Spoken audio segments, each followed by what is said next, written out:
Salvete discipuli, soy el tutorísimo, tu profesor favorito, y en este vídeo de hoy vamos a hablar de la unidad 2, la organización económica de las sociedades. Para ello vamos a usar una de mis maravillosas presentaciones y otros de mis maravillosos apuntes con el mercadillo de Wuhan y los murciélagos, ambos disponibles para su descarga y consulta, como ya sabéis, en el aula virtual.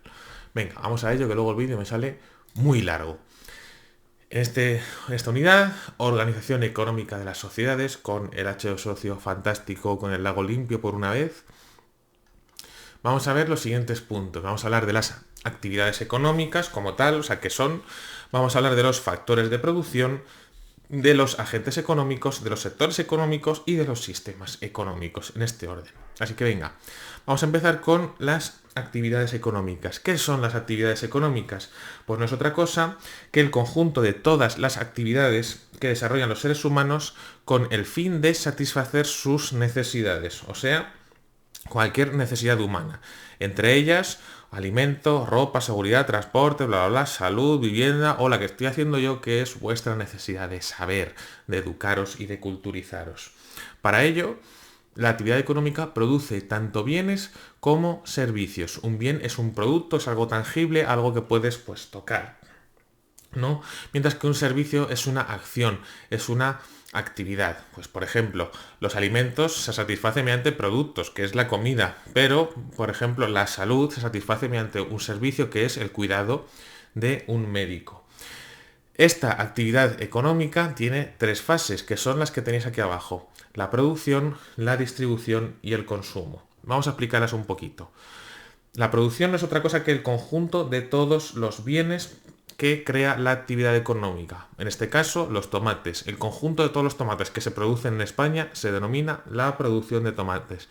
La producción es el proceso de creación de dichos bienes y servicios. Y tenemos que identificar entre bienes de consumo y bienes de equipo. Los bienes de consumo satisfacen directamente las necesidades. Por ejemplo, el tomate, que tienes hambre, te lo comes, se acabó el hambre. Mientras que los bienes de equipo de producción son esos bienes que se utilizan a su vez para producir otros bienes. Por ejemplo, materiales o las máquinas o las herramientas. Para cultivar estos tomates necesitas un tractor y para llevarlos al supermercado necesitas un camión. Esos son bienes de equipo. Después tenemos la distribución. La distribución es otra cosa que el transporte de la producción desde el lugar de producción hasta el lugar de consumo. Esto que están haciendo aquí los camiones. Y para ello, este punto intermedio entre la producción y el consumo, tenemos que distinguir entre la venta al por mayor y la venta al por menor. La venta al por mayor es aquella en la que el mayorista compra grandísimas cantidades al productor. A lo mejor el mayorista de los tomates le compra toda la producción de los tomates al agricultor, le compra 40 toneladas de tomates y luego este mayorista lo vende en pequeñas cantidades a los centros de distribución, que no es otra cosa que las tiendas o los supermercados. Y esto ya, pues claro, lo hace en menores cantidades, no caben 40 toneladas de tomates en el Mercadona de tu barrio. Y luego este minorista va a ser el que finalmente lo venda al consumidor final, que ya se lo vende en pequeñas cantidades. Tú cuando vas al supermercado como mucho te llevas 1 kilo de tomates, no te llevas 40 toneladas. Así pues, una vez que se ha distribuido, llegamos a la fase del consumo, que no es otra cosa que la utilización, es la satisfacción final de dicha necesidad. Por lo tanto, si yo me quiero empujar un salmorejo para satisfacer mi necesidad de hambre, es el proceso que han servido los tomates han sido cultivados, han sido transportados a los supermercados, a donde yo me los he comprado, me los he cocinado en la Thermomix y me lo he clavado muy ricamente con un poco de jamón serrano y de huevo cocidito. Así pues, las actividades económicas es ese conjunto de actividades desarrolladas por los seres humanos para cubrir o satisfacer sus necesidades, se hace mediante bienes y servicios y consta de tres fases: la producción, o sea, su creación, la distribución, o sea, el transporte, y el consumo, o sea, el uso. Seguimos con los factores de producción. Para hacer todas estas actividades que hemos visto, se necesitan los factores de producción. Se necesitan 4 recursos básicos, que son estos que tenemos aquí: tierra, trabajo, tecnología y capital. Al factor tierra, al que también se le conoce como recursos naturales, son todos los elementos que proporciona la naturaleza. El agua, la atmósfera, el suelo, la vegetación, cualquier cosa natural que se os ocurra es forma parte del factor recursos naturales o factor tierra. Como mínimo, en toda actividad económica existe un factor tierra, que es la ubicación donde se desarrolla esa actividad. Por ejemplo, en el instituto nuestro de Antares, el factor tierra sería la parcela en la que se ubica. Estos factores pueden ser o bien renovables o no renovables. Renovables si se recuperan, como puede ser el agua o el viento, y no renovables si no se recuperan o tardan muchísimos miles de años en recuperarse, como puede ser el carbón o el petróleo. Después tenemos el factor trabajo. El trabajo no es otra cosa que el esfuerzo físico o intelectual que realizan las personas en la actividad económica. Y esto es fundamental porque si no tienes a un colega que haga el trabajo, pues no existe directamente la actividad económica. O sea, esto se explica por sí solo. Después tenemos el capital. El capital es ese conjunto de elementos no naturales. No es únicamente el dinero, porque muchas veces capital y dinero son sinónimos, pero sí que es cierto que el dinero es el más importante del capital. Dentro del capital podemos distinguir entre capital físico, que son los elementos materiales, por ejemplo, este tractor que tenemos aquí, el capital humano, que es la capacidad productiva de las personas, o sea, todo el personal, y por último, el capital financiero, que esto ya sí que es el dinero, que son todos los fondos, todo el dinero, todo el crédito que tenemos disponible para producir y para financiar nuestra actividad. Por último, tenemos el factor tecnología, que son todos los conocimientos, métodos y procedimientos que se necesitan para llevar a cabo la actividad. Yo puedo tener gente para trabajar, yo puedo tener dinero, puedo tener maquinaria y puedo tener tierra, pero si no tengo ni puñetera idea de cómo se cultiva un tomate, o sea, sé que tengo que coger, poner la semilla, meterla en la tierra, regarla y cuando crezca lo suficiente y el tomate se ponga rojo, cortarla y luego llevármelo, pues no voy a conseguir producir tomates. Así pues, el factor tecnología es algo fundamental y la tecnología también se suele distinguir entre tecnología manual, si la persona lo hace todo, mecanizada, si la persona opera una máquina, como este colega de aquí, o bien robotizada, si las máquinas directamente hacen todo. Y hasta aquí serían los factores de producción. Recuerden, los recursos necesarios para llevar a cabo la actividad económica. Factor tierra, que pueden ser renovables o no renovables. Factor trabajo, ese esfuerzo, tanto físico como intelectual. Factor capital, puede ser físico, financiero sobre todo, más importante, y humano. Y por último, la tecnología, todos los conocimientos necesarios para llevarlo a cabo. Seguimos, que este tema es muy fácil, con los agentes económicos. ¿Quiénes son los agentes económicos? Pues buena pregunta. Es el quién. Es el sujeto que lleva a cabo la actividad económica. Y hay tres sujetos fundamentales que son las familias, estos de aquí, las empresas o las compañías, estos de aquí, y por último el Estado, este templo griego tetrástilo fantástico. Entonces, a la hora de definirlos, dentro de las fases, si recordamos, del proceso de la actividad económica, vamos a ver que las compañías o las empresas son las unidades básicas de producción. La inmensa mayoría de la actividad económica la llevan a cabo o la producen, o sea, lo que sería la fase de producción, la llevan a cabo las empresas, ¿no? Que aquí vienen representados con una fábrica. ¿Quién es el mayor consumidor? Las familias, ¿no? A fin de cuentas, la actividad económica es la satisfacción de las necesidades humanas, por lo tanto, las familias van a ser las unidades básicas de consumo, al igual que las empresas son las unidades básicas de producción. Y tenemos un tercer actor, que es el Estado, que es tanto productor como consumidor. Y ahora, ¿cómo se relacionan estos tres sujetos? ¿Cómo se relacionan los tres agentes económicos? Pues aquí viene ilustrado mediante una serie de flechas y este conjunto de relaciones forma lo que se llama, todo este diagrama, forma el circuito económico. Vamos a verlo así un poco de manera somera. ¿Cómo se relacionan tanto las familias como las empresas con el Estado? Estas flechas rojas fundamentalmente se relacionan con el pago de impuestos. ¿Vale? O sea, el flujo de capital desde las familias y de las fábricas hacia el Estado. Aparte, luego hay familias que ofrecen su fuerza de trabajo al Estado, o sea, que trabajan para el Estado. Yo, por ejemplo, soy un empleado de la administración pública. ¿Qué hace este señor aquí abajo en el Steam que no le he cerrado?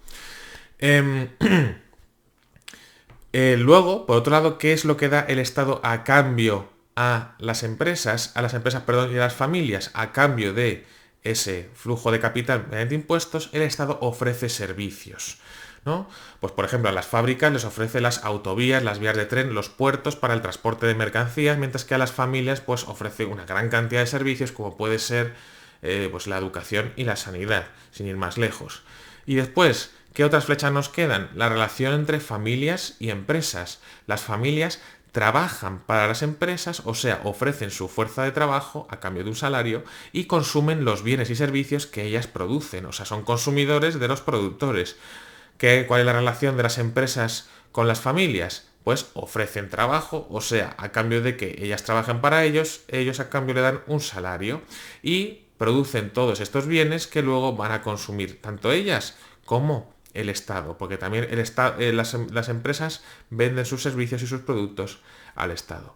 Pues todo esto es el circuito económico. Si alguna de estas flechas no funciona, bien pues porque no hay trabajo, porque no hay capacidad de consumo, porque no se pagan impuestos, pues el circuito económico se va al carajo.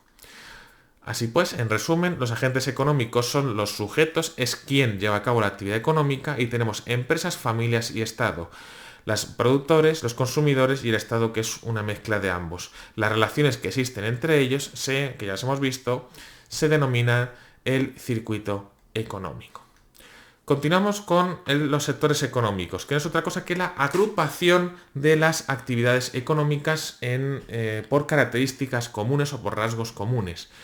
Y tradicionalmente se ha dividido en tres partes: el sector primario, el sector secundario y el sector terciario. Veréis que en algunos sitios hablan de un sector cuaternario que trata del I+D, la robótica, la nanotecnología, toda esta tecnología puntera. Pero a nosotros, a este nivel, nos interesa esto: primario, secundario y terciario, que van a ser los temas 3, 4 y 5 de nuestro temario de geografía. El sector primario, este de aquí, incluye todas las actividades extractivas, todas aquellas que extraen recursos naturales de la naturaleza, o sea, que extraen materias primas. Todo lo que sea obtención de materias primas es sector primario. Aquí tenemos a mi prima que está ordeñando a esta vaca. ¿Qué actividades tenemos de ejemplo? La agricultura, la ganadería, la pesca, la tala de bosques, etc. Las veremos, como ya he dicho, en el siguiente tema. El sector secundario es el que recoge todas estas actividades que son transformadoras, o sea, transforman las materias primas obtenidas del sector primario en un producto elaborado que luego van a vender. Aquí tenemos nuevamente a mi prima, que es pluriempleada, como podéis ver, que está pues soldando una llanta, ¿no? Parece que es esto. O sea, está transformando el acero en un producto que es una llanta que luego va a servir para un coche. Y principalmente las principales actividades del sector secundario son la industria y la construcción. Por último, tenemos el sector terciario, que agrupa a todas las actividades que se componen de la prestación o provisión de servicios. Aquí tenemos a mi primo que está dando una clase de biología fantástica explicando la fotosíntesis. Pues esto está ofreciendo un servicio, el servicio de la enseñanza, pero también pues cuáles son las actividades fundamentales: el comercio, la sanidad, el turismo, el ocio, etcétera, ¿no? Y una vez visto esto, tenemos que saber que dependiendo del peso de cada uno de estos sectores en la economía de cada país, podemos deducir su grado de desarrollo. Este es el ejemplo del caso español, en el cual el sector principal es el sector terciario, que ocupa 3/4 partes, o digamos que de ahí se extrae más de 3/4 partes de la riqueza del país. Cuando el sector terciario es muy predominante, es un país muy desarrollado. Todos los países desarrollados tienen un sector terciario muy potente, mientras que en los países más pobres, el sector primario, sobre todo, y en menor medida el secundario, pues tienen mucho más peso en la economía, mientras que el terciario es mucho menor. Ejemplitos con fotos, como eran un montón. Les Vaques, sector primario. La construcción, sector secundario. Este es el hospital que están haciendo al lado del metro. Las Vegas, que es turismo y juego, sector terciario. Ambos son servicios. La minería, la mina de diamantes más grande del mundo, está en Rusia, si no me equivoco. Sector primario. Ojo, sector primario, aunque sector primario para mí, muchos sitios e incluso vuestro propio libro de texto incluyen la minería en el secundario. Para mí, la minería metálica es primario y por eso la meto aquí. Si la veis en el secundario, está bien, ¿vale? Porque hay gente que dice que la minería, al tener una serie de procesos, sobre todo de prospección y demás, implica una transformación, por lo tanto, secundario. Para mí es primario porque se extraen, al fin de cuentas, metales de la naturaleza. Seguimos. Fábrica de vehículos, totalmente robotizada, por cierto. Esta es de la BMW. Y esto es sector secundario. Estamos transformando el aluminio, lo que sea esto, en pues una carrocería de un coche. Tala de bosques, sector primario. pero esta excavadora la ha hecho el sector secundario, que por cierto además es un bien de equipo. La educación, nuevamente la cárcel, el sector terciario. La educación es sector terciario y ojo, las cárceles, las de verdad, también son sector terciario porque ofrecen un servicio. La cosecha de alimentos, en este caso trigo, sector primario. Está una fábrica de lapiceros, sector secundario. Un hospital, el de Arganda, donde os vacunáis, sector terciario. Esto es el puerto de Shanghái, el puerto de mercancías, si no me engaño la foto, el puerto de mercancías más con mayor volumen de actividad del mundo. Sector terciario. El transporte de mercancías es sector terciario. La pesca, sector primario, pescaditos. Y ya está, suficiente, ¿no? Entonces, un sector económico es un conjunto de actividades que tiene rasgos comunes. El primario, actividades extractivas, el secundario, actividades transformadoras, y el terciario, la provisión de servicios. Vamos a terminar con hablando de los sistemas económicos. Ya hemos visto el quién, el cómo, el no sé qué, el demás, y ahora nos falta saber, bueno, de hecho lo que nos falta saber es el cómo no lo hemos visto. Entonces, toda esta actividad económica se puede llevar a cabo de diferentes maneras. O sea, para elegir el qué se produce, cómo se produce, para quién se produce y lo más fundamental, cuánto cuesta, pues se puede hacer de varias maneras y eso se le conoce como los sistemas económicos. Hoy en día podemos hablar de varios sistemas económicos. El primero de ellos, que es el más básico, que es el que lleva existiendo toda la historia de la humanidad, es el sistema de subsistencia. Es aquel el cual que tiene un nivel tecnológico muy bajo y tiene muy poca productividad. Aquí podéis ver la tecnología que es, pues la misma que usaban hace 8000 años. O sea, coger, tirar un rastrillo de madera tirado por dos animales y el tío detrás, mi primo azuzándole a los bichos. Esto produce muy poco y de hecho se llama así de subsistencia porque produce lo justo para sobrevivir, o sea, produce lo necesario para que lo consuma el propio productor, que es o sea, esta comida se la va a comer él y su familia y como mucho a lo mejor le sobra un poquito y lo puede vender en un mercadillo local, pero poco más, o sea, esto no produce, digamos, un circuito, no forma parte del circuito económico, sino que es únicamente para autoconsumo, no solamente la comida, sino también otro tipo de bienes básicos como puede ser la ropa, como en este caso que está mi otro primo con el telar. Ahora bien, ¿cuál es el sistema que domina el mundo? Es el sistema capitalista, ¿no? Simbolizado aquí os he puesto la bolsa de Nueva York en Wall Street. ¿Cuáles son las características fundamentales del sistema capitalista? Lo fundamental es que es un sistema de libre mercado, en el cual, digamos que cualquiera puede desarrollar, hay libertad para crear empresas y desarrollar cualquier tipo de actividad económica. Y a esto se le conoce como libre mercado. Además, bueno, y por supuesto, como lo puede hacer cualquiera, la inmensa propiedad de los medios de producción es privada, pero eso ahora vamos a ir un poquito. Además, ¿cómo se ajustan los precios? Se ajustan por lo que se llama, bueno, se ajustan solos, ¿no? Por la ley de la oferta y la demanda, que se suele representar con esta balanza. ¿Qué quiere decir esto? La oferta es la cantidad de productos que tenemos disponibles para vender o para distribuir. La demanda, la cantidad de productos que pide la sociedad, ¿no? Que pide el cliente final. Y mientras esté equilibrado, mientras se produzca lo suficiente para satisfacer la demanda, el precio va a ser pues, un precio justo que se va a mantener estable. ¿Qué ocurre cuando hay mucha oferta de algo? Imaginaos que está aquí arriba la balanza, pero poca demanda. Si poca gente quiere algo de lo que hay mucho, el precio va a bajar, porque si no, no se va a vender. Al contrario, si hay muy poca oferta de algo, o sea, hay poco bien disponible y mucha gente lo quiere, cuando hay algo que queda muy poco y mucha gente lo quiere, el precio se dispara. La gente, o sea, está dispuesta a pagar mucho más. Este ejemplo se dio, por ejemplo, en las mascarillas al principio de la pandemia, que apenas había, pero de repente la demanda creció muchísimo y como había muy poca oferta, costaban una pasta. Luego ya la oferta, la gente se puso a hacer mascarillas, la oferta subió y ahora el precio pues es un precio, digamos, justo o equilibrado.